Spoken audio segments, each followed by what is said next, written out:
Good morning, good morning, good morning. हम लोग पढ़ रहे हैं रिफ्रैक्शन एट कर्व सरफेस। उसमें दो केस था, एक बार ऑब्जेक्ट को रेयर में रख सकते हैं, दूसरे बार में ऑब्जेक्ट को डेंसर में रख सकते हैं। तभी हम लोग का चल रहा है जब ऑब्जेक्ट रेयर मीडियम में है तब। तो जब केस फर्स्ट में भी दो था, एक ए नंबर दूसरा बी नंबर। ऑब्जेक्ट अगर रेयर मीडियम में है तो रियल इमेज भी बन सकता है और वर्चुअल इमेज भी बन सकता है। तो रियल इमेज के लिए हम लोग एक्सप्रेशंस निकाले थे, mu two by V minus mu one by U is equal to mu two minus mu one by R. ये फार्मूला हम लोग पढ़े थे। Mu two by V minus mu one by U बराबर mu two minus mu one by R, ये पढ़ लिए थे हम लोग। केस फर्स्ट का यानी टॉपिक चल रहा था रिफ्रैक्शन एट कर्व सरफेस। उसमें दो केस आया था। पहला केस में था जब वस्तु को रेयर मीडियम में रखा जाए। जब वस्तु को रेयर मीडियम में हम लोग रखे थे तो दो तरह का इमेज बनने की पॉसिबिलिटी था। दिखाता हूँ।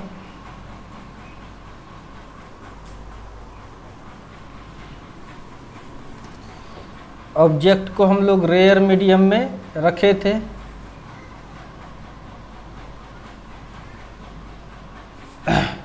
ध्यान से सुनना, हम लोग पढ़ रहे थे रिफ्रैक्शन एट क्लोज सरफेस और कर्व सरफेस।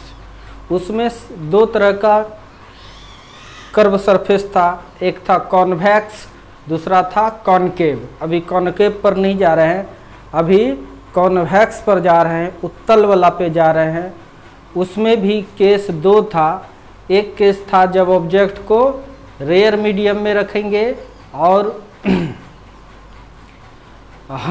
और दूसरा केस था ऑब्जेक्ट को डेंसर मीडियम में रखेंगे। तभी डेंसर पर नहीं गए हैं, अभी हम लोग रेयर में हैं। रेयर में रखने पर भी इमेज रियल भी बनता है और वर्चुअल भी बनता है। तो हम लोग रियल इमेज वाला पढ़ लिए थे। देखिए ये पोल है, यहाँ पर ऑब्जेक्ट को रखे, ये मानो सी है, ये सी है, ऑब्जेक्ट को रखे गया इधर और उसके बाद ये जाना चाहिए इधर, इधर नहीं गया, यहाँ पर बेंड हो गया। तो यहाँ पर जो बना रियल इमेज, जिसके लिए एक्सप्रेशन हम लोग पढ़ लिए थे। ये दूर में रखे थे, दूर में रखे थे इसको और जाना चाहिए इधर और यहाँ पर इमेज बन गया था। दूसरा अगर नज़दीक में कोई रखेंगे तो ये क्या होगा, ये जाना चाहिए इधर, इधर नहीं जाएगा, थोड़ा मुड़ पाता है तो इसका इमेज इस इधर बनेगा। तो ये वर्चुअल इमेज बनेगा। क्या बनेगा? ये वर्चुअल। तो यानी कहने का मतलब फोकस भी होता है इसका, पढ़ाएंगे, इसके बाद पढ़ा देंगे इसका फोकस। फोकस के अगर बाहर में है ऑब्जेक्ट तब रियल इमेज बनता है। फोकस के बाहर में अगर ऑब्जेक्ट है तो रियल इमेज बनता है। फोकस के अंदर, फोकस के कहीं होगा फोकस के अंदर अगर ऑब्जेक्ट को रखते हैं तब वर्चुअल इमेज बनता है। देखते हैं। तो बी नंबर चलते हैं लेकर।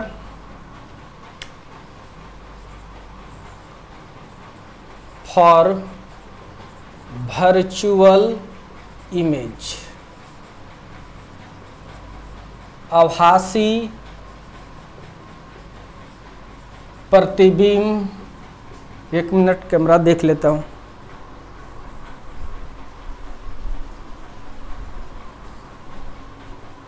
चल रहा है, कोई दिक्कत नहीं है।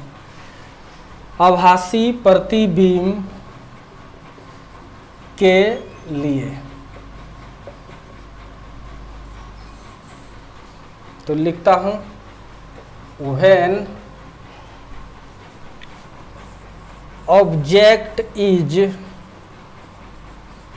Placed inside the focus of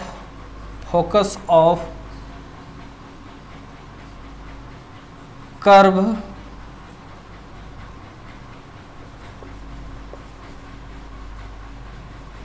convex refracting surface then its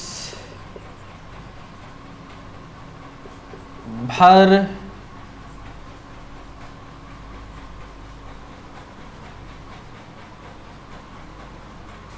object O दे दो, virtual image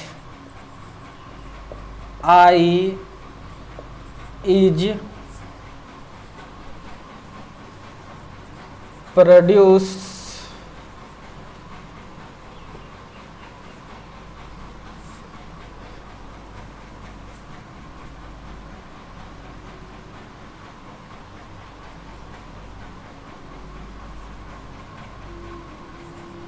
as shown in the figure।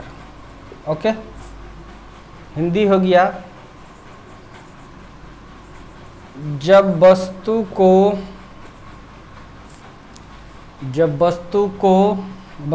ओ को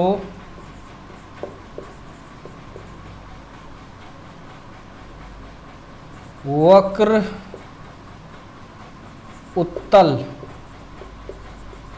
अपवर्तक सतह के सामने रखा जाता है तो इसका आभासी प्रतिबिंब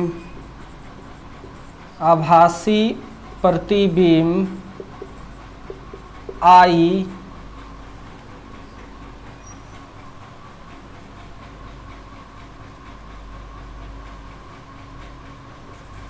चित्रानुसार बनता है।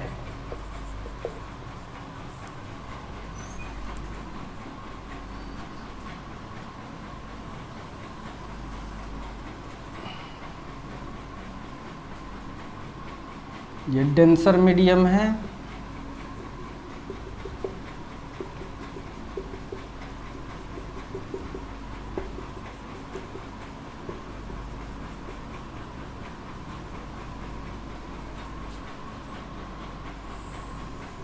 प्रिंसिपल एक्सिस ले लिए, ये पोल है, मानो यहाँ पर फोकस है, इसका कहीं न कहीं सेंटर भी हो,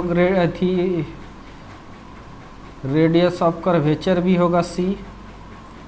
ऑब्जेक्ट को यहाँ पर रखे, पहला रे जाने में कोई दिक्कत नहीं होगा, दूसरा रे जब गया किधर जाएगा तो सबसे पहले नॉर्मल चाहिए, जाना चाहिए था इसको एकदम सीधे।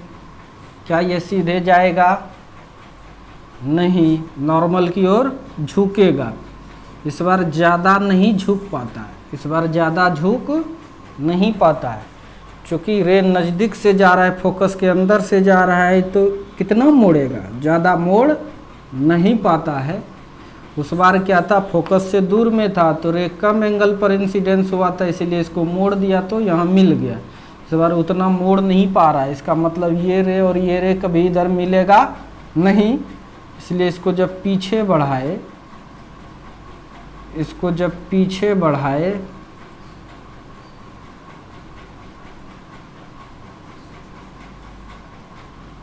तो इसका इमेज यहाँ पर बना। ये इमेज कैसा है? वर्चुअल है, मतलब आभासी है।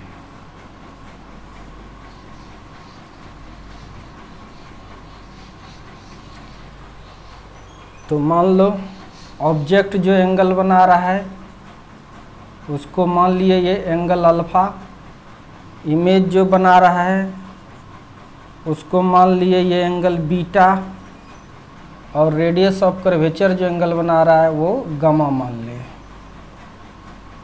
वो मान लिए गामा। ओके।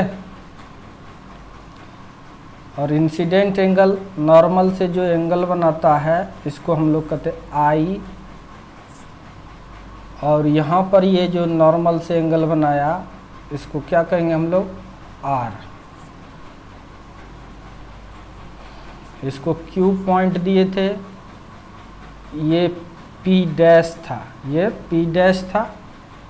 सब कुछ हम लोग एजम्पशंस ले रहे हैं फॉर स्मॉल एपर्चर। किसके लिए, स्मॉल एपर्चर के लिए। तो पी डैश पी पर होगा, आई आर ये सब छोटा होगा, अल्फ़ा बीटा गामा ये सब छोटा होगा। तो हम लोग स्नेल्स लॉ लगाते हैं, बार बार एक ही चीज़ कितना लिखेंगे, इसका यूज नहीं है इधर, तो हम लोग इसको मिटा दिए। यानी ऑब्जेक्ट को रेयर में रखना है और ये डेंसर हो गया। इसके रिफ्रैक्टिव इंडेक्स को म्यू आर, जिसको म्यू 1 भी कह सकते हो, और इसको म्यू 2 म्यू डी कहे थे, म्यू 2 भी कह सकते हो, बाद में कहे थे म्यू 2 म्यू डी, या इसको म्यू 2। ठीक है, सब कुछ स्मॉल है। स्नेल्स लॉ लगाओ, बाय स्नेल्स लॉ जिस एंगल का रिफ्रैक्टिव इंडेक्स म्यू 1 उसी का साइन के साथ एंगल बराबर इसका रिफ्रैक्टिव इंडेक्स म्यू 2 साइन के साथ इसका एंगल आर। फिर उसी तरह से sine I by sine R is equal to mu 2 by mu 1। कोई दिक्कत नहीं होना चाहिए।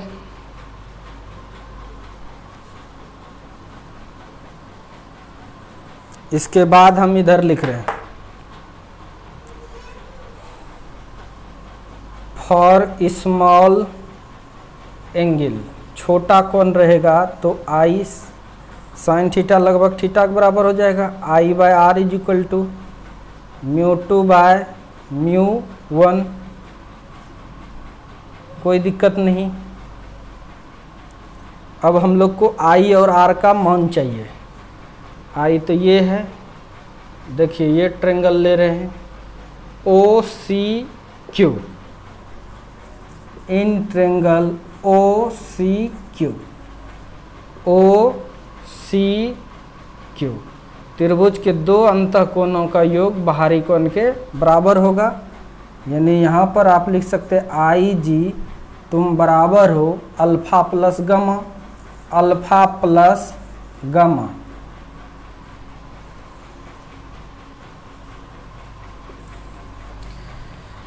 अब चलिए, अब आर चाहिए। आर कहाँ है, यहाँ है।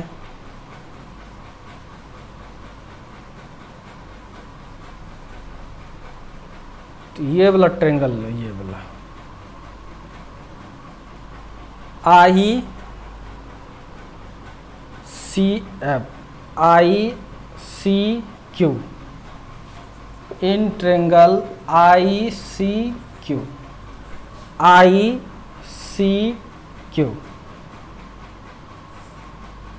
नहीं, गड़बड़ गड़बड़, यहाँ तक है ये वाला ट्रायंगल, ये तब ये पूरा है ना यहाँ तक। ओ C Q, O C Q, O C Q इस ट्रायंगल में लेते हैं तो अल्फा प्लस गामा बराबर आई। नहीं, आई नहीं निकालना है हमको, क्या निकालना है, आर। क्या निकालना है, आर। तो ये ट्रायंगल लो, ये आई सी क्यू, पहले ठीक लिखे थे, आई सी क्यू। आर निकालना है तो अंतः कौन हो गया ये, और ये बाहरी कौन हो गया ये वाला। इस त्रिभुज में गौर से देखो, गौर से देखो, गौर से देखो, देखे अंतः कौन बाहरी कौन। यानी इस बार आर बराबर हो जाएगा beta plus gamma, beta plus gamma, R बराबर beta plus gamma.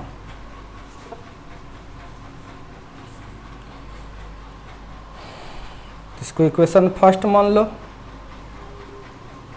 From equation first, समीकरण 1 से आई के जगह पर मान पुट करो, alpha plus gamma by R के जगह पर मान पुट करो, beta plus gamma is equal to μ2 by μ1। Okay,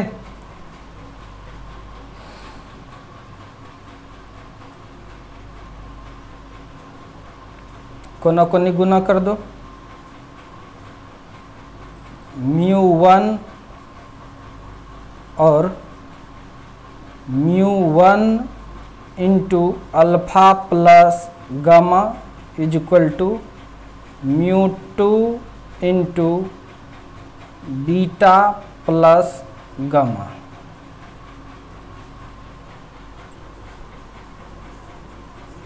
for small angle, small angle के लिए अल्फा को 10 अल्फा लिख सकते हैं,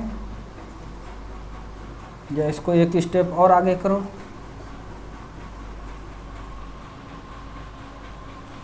μ1 alpha plus μ1 gamma is equal to μ2 beta plus μ2 gamma. Video को पॉज करो, वीडियो को पॉज करो और पहले ये लिखो, ये लिखो, तब ये लिखो, तब ये लिखो। पॉज कर लिया, लिख लिया, चलो ठीक है।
तो चलिए अब लिखते हैं फॉर स्मॉल एंगल, छोटे कोण के लिए अल्फा को लिख सकते हैं 10 अल्फा, बीटा को लिख सकते हैं 10 बीटा एंड गामा को लिख सकते हैं 10 गामा। तो चलिए μ1 alpha 10 alpha plus μ1 beta gamma 10 gamma बराबर μ2 beta 10 beta plus μ2 gamma 10 gamma.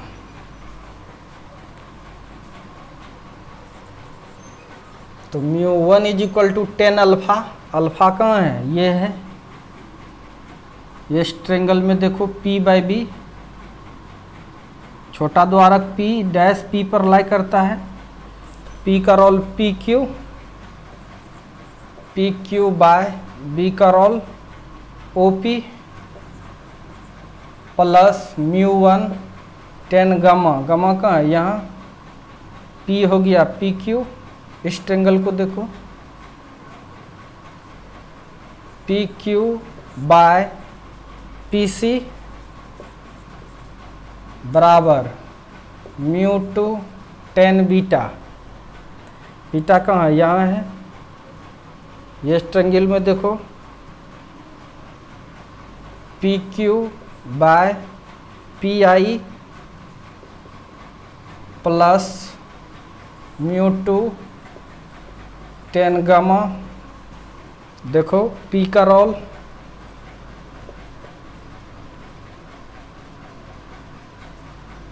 PQ by B का रोल PC, देखिए PQ PQ PQ PQ cancel,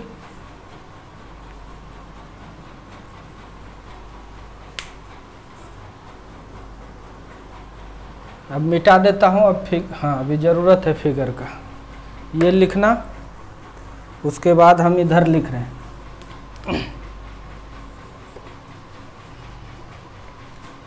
तो आया μ1 by OP plus μ1 by PC बराबर μ2 by PI plus μ2 by PC।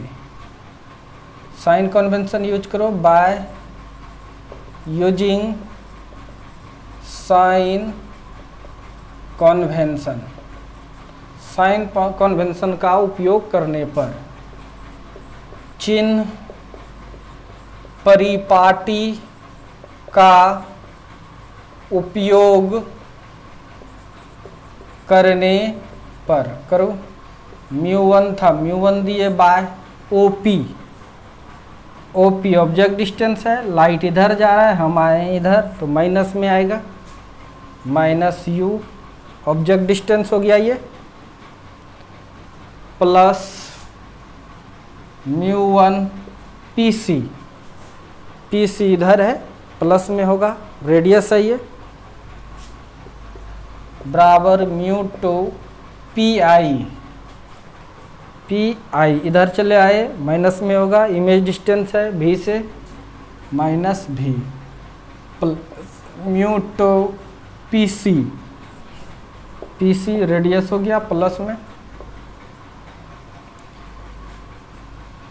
ये minus में है तो इधर आके प्लस में कर दिए, μ2 बाय V, माइनस है तो माइनस दे दिए, μ1 by U is equal to μ2 by R, ये प्लस है तो इधर आके माइनस μ1 बाय R, तो μ2 बाय V माइनस वही फार्मूला आया, तो R एलसीएम ले लो, μ2 माइनस μ1।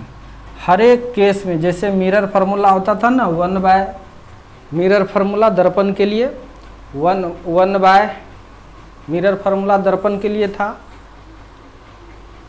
कर्व सरफेस के लिए 1 by V plus 1 by U is equal to 1 by F, उसको मिरर फार्मूला कहे थे। उसी टाइप से यहाँ कर्व सरफेस के लिए फार्मूला आया μ2 बाय V, वो भी बहुत तरह से इमेज बनता था, हर तरह से इमेज बनता था, हर तरह से प्रूव होके एक ही फार्मूला आएगा आता था हमेशा, 1 by V plus 1 by U बराबर 1 बाय F। इंटर में चूँकि वो 10th का चीज़ है इसलिए इंटर में एक केस में प्रूव करके दिए थे, लेकिन ये तुम लोग के लिए बिल्कुल नया है, इसलिए हर एक केस में तुम लोग को सिखा देते हैं। और ये पूछता भी एकदम इम्पॉर्टेंट है, so much important.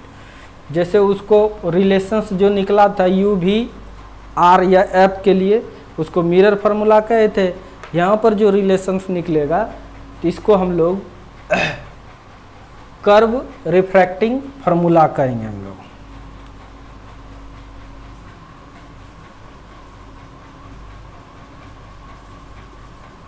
It is also known as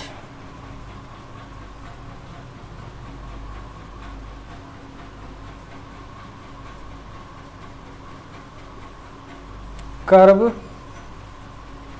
refraction formula, इसे वक्र अपवर्तन सूत्र भी कहा जाता है। तो इस तरह से केस फर्स्ट, हम लोग केस फर्स्ट का ए नंबर और बी नंबर पढ़ लिए। केस फर्स्ट का ए नंबर और बी नंबर पढ़ लिए। अब केस सेकेंड ऑब्जेक्ट को हम लोग डेंसर में रखेंगे, ठीक है। अभी तक हम लोग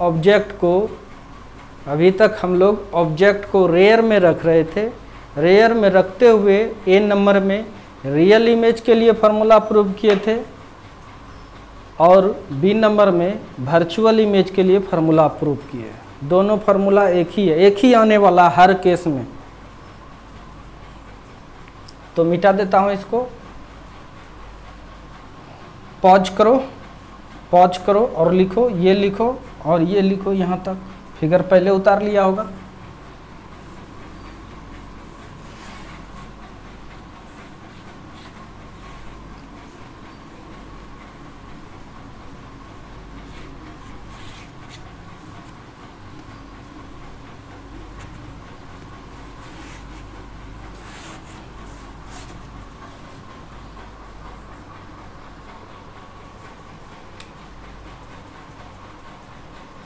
एक चीज़ और पढ़ा देते हैं, तब हम लोग दूसरा केस पर चलेंगे।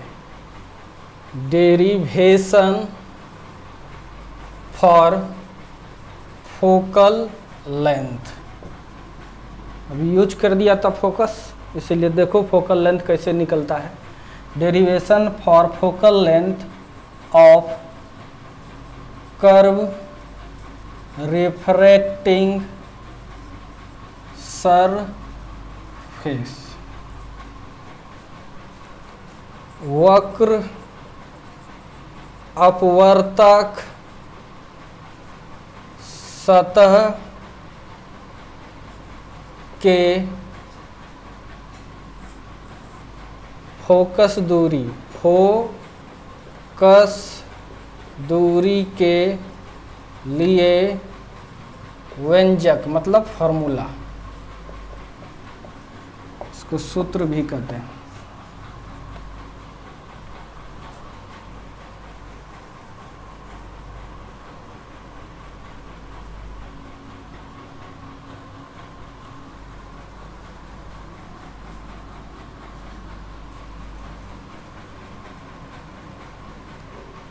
तो सबसे पहले फोकस देखते हैं, किसको कहते हैं।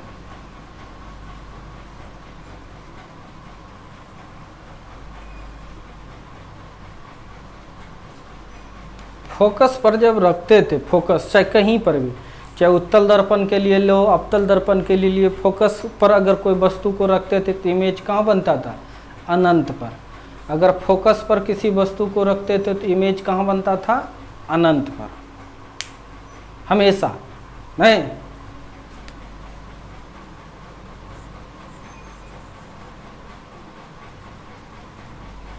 The point on the principal axis where when object is placed, then its image is formed at infinity, then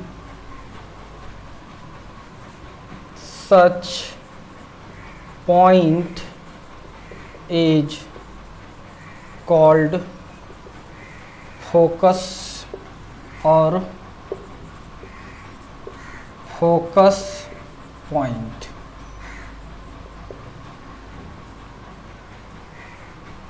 मतलब हो गया मुख्य अक्ष या प्रधान अक्ष पर के पर के वह बिंदु जहाँ जब वस्तु को रखा जाता है तो अगर इसका प्रतिबिंब अनंत पर बनता है तो उसे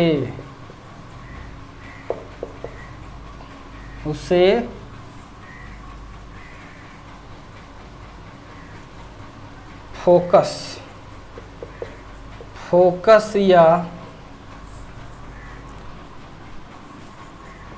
फोकस बिंदु कहते हैं। समझ में आ गया?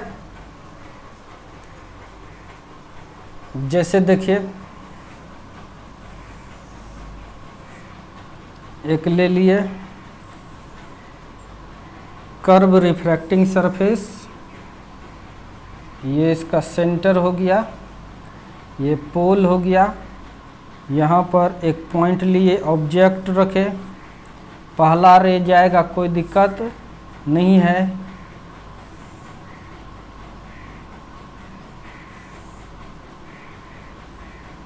अब किधर जाएगा तो नॉर्मल चाहिए। क्या चाहिए? नॉर्मल। ये जाना चाहिए इसको एकदम सीधे, लेकिन नॉर्मल खींचे।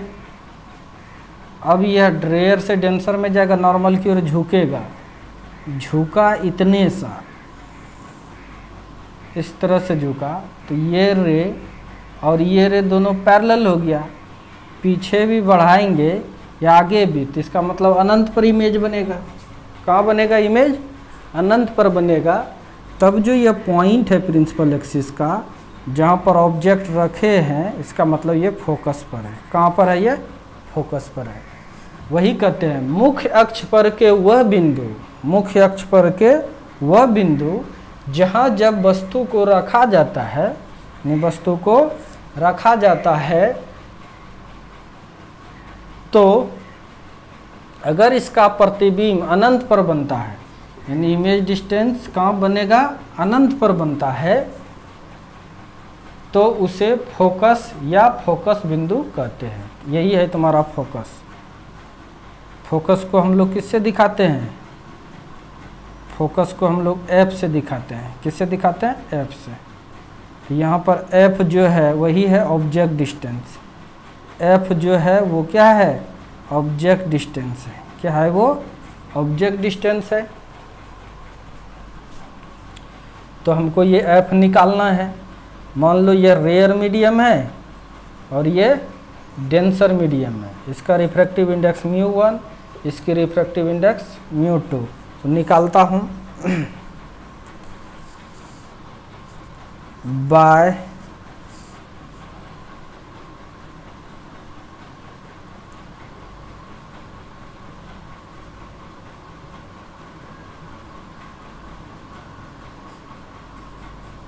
कर्व रिफ्रैक्शन फॉर्मूला, नहीं, वक्र अपवर्तन सूत्र से। क्या जानते हैं सूत्र? μ2 by v minus μ1 by u is equal to μ2 minus μ1 by r।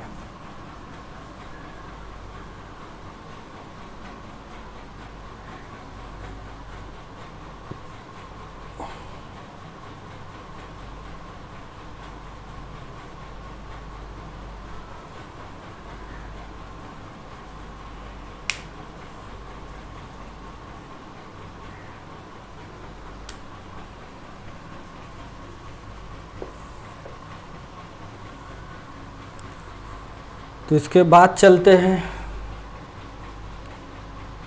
v v बराबर क्या है इन्फिनिटी, यानी μ2 by infinity minus μ1 by u किसके बराबर है, फोकस का f बराबर μ2 माइनस μ1 बाय r।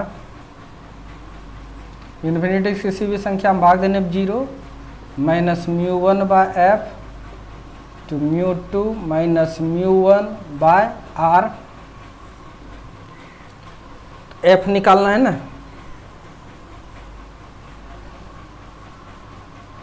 तो इसको लेके चले आइए तो क्या हो जाएगा माइनस μ1 r बाय, ये इधर चला आया, ये इधर चलाएगा, μ2 minus μ1 is equal to f। Formula निकल गया। अब माइनस कॉमन ले लो,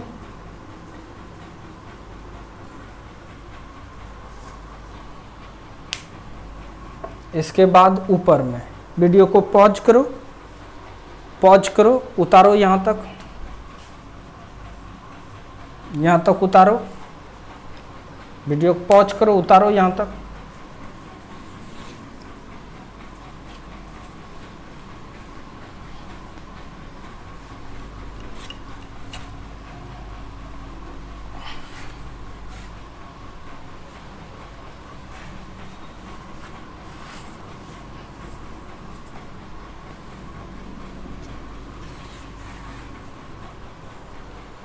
तो चलिए हम लोग लिख सकते हैं f is equal to minus μ1 r by, या माइनस कॉमन ले लो, माइनस कॉमन ले लिए, ये प्लस था बन गया माइनस, और ये माइनस था बन गया प्लस, तो minus minus plus, f is equal to μ1 r by, पहले μ1 लिख दिए माइनस μ2। यानी फोकस दूरी किस पर डिपेंड करता है, r पर, और साथ ही साथ रिफ्रैक्टिव इंडेक्स पर भी डिपेंड करता है। अगर μ2 ज़्यादा है, केस इफ μ2 बड़ा है किससे, μ1 से, देन ये बड़ा हो जाएगा तो निगेटिव आएगा focal length, then focal length is negative, तब फोकल लेंथ क्या होगा, नेगेटिव। इसका मतलब फोकस इस साइड में बनेगा। If μ2 greater than, if μ2 greater than μ1 then focal length is negative. पहला बात यानी हो गया, अगर नोट करके लिख लो ये सब,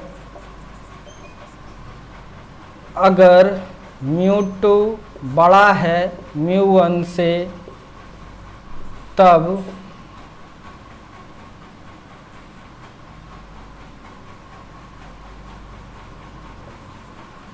फोकस दूरी निगेटिव होगा।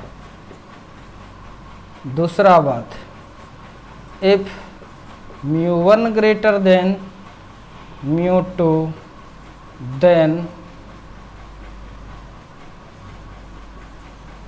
Focal length should be positive. अगर μ1 बड़ा है μ2 से, तब फोकस दूरी पॉजिटिव होगा। समझ में आ गया?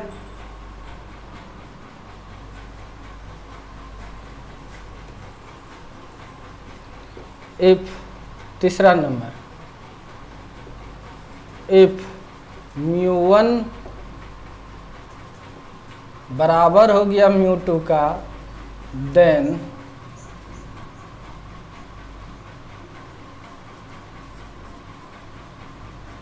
फोकस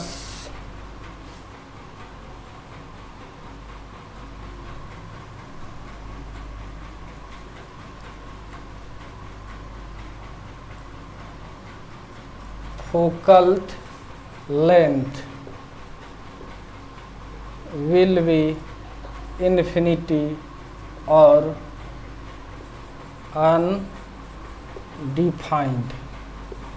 अगर μ1 बराबर होगा μ2 का तो फोकस दूरी अनंत या अपरिभाषित होगा।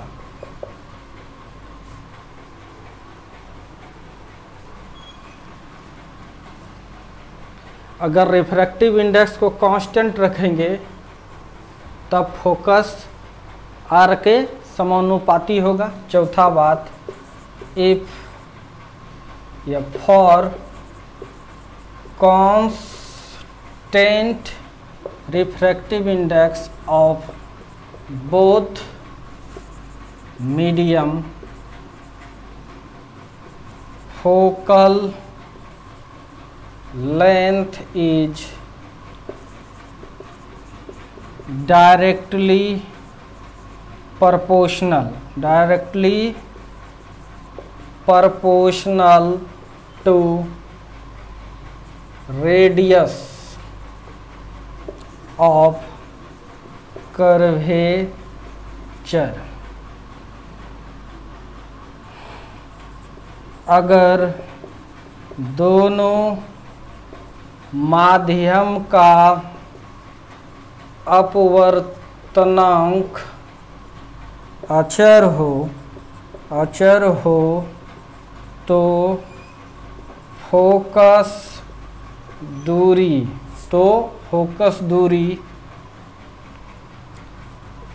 वक्रता त्रिज्या के समानुपाती होता है।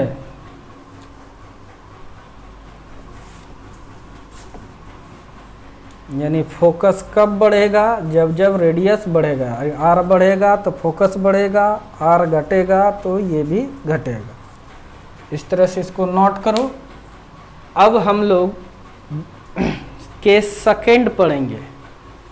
कॉन्वेक्स के लिए केस सेकेंड पढ़ेंगे जिसमें कि ऑब्जेक्ट को डेंसर में रखेंगे, ठीक है। तब एक बार रियल इमेज बनाएंगे ए नंबर में, बी नंबर में फिर वर्चुअल इमेज बनाएंगे, ठीक है। तब फिर हम लोग रिफ्रैक्शंस पढ़ेंगे कॉनकेव के लिए। फिर उसमें भी दो केस होगा। एक बार ऑब्जेक्ट को रेयर में रखेंगे, एक बार उसमें फिर ए नंबर और बी नंबर पढ़ेंगे। फिर दूसरा केस में ऑब्जेक्ट को डेंसर में रखेंगे, फिर ए नंबर पढ़ेंगे, बी नंबर पढ़ेंगे।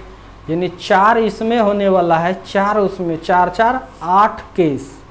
8 केस में फार्मूला नहीं बदलेगा, हमेशा वही फार्मूला आएगा μ2/v minus μ1/u equal to μ2 minus μ1।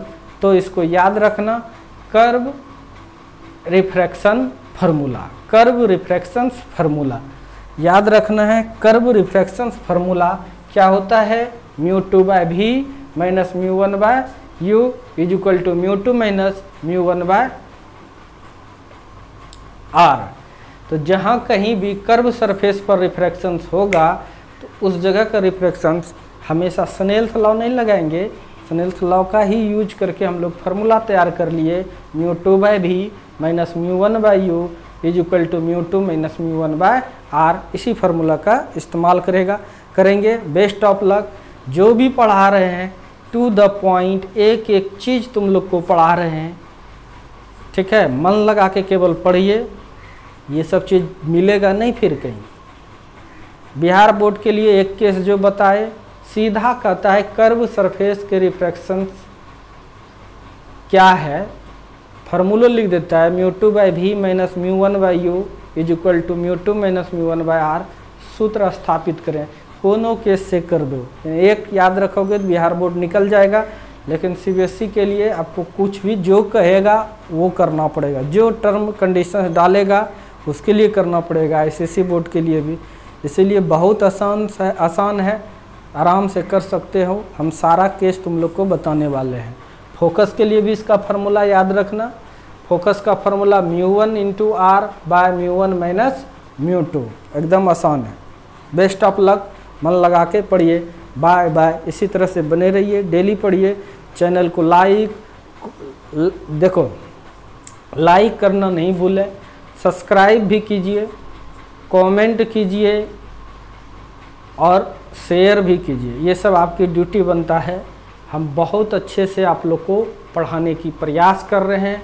आप लोग अगर ये सब काम करते हो, लाइक सब्सक्राइब कमेंट वगैरह करते हो, शेयर, तो हौसला बढ़ेगा और पढ़ाने में मज़ा आएगा। ठीक है, आप लोग की खुशी के लिए ही हम हैं और रहेंगे भी। Okay, bye.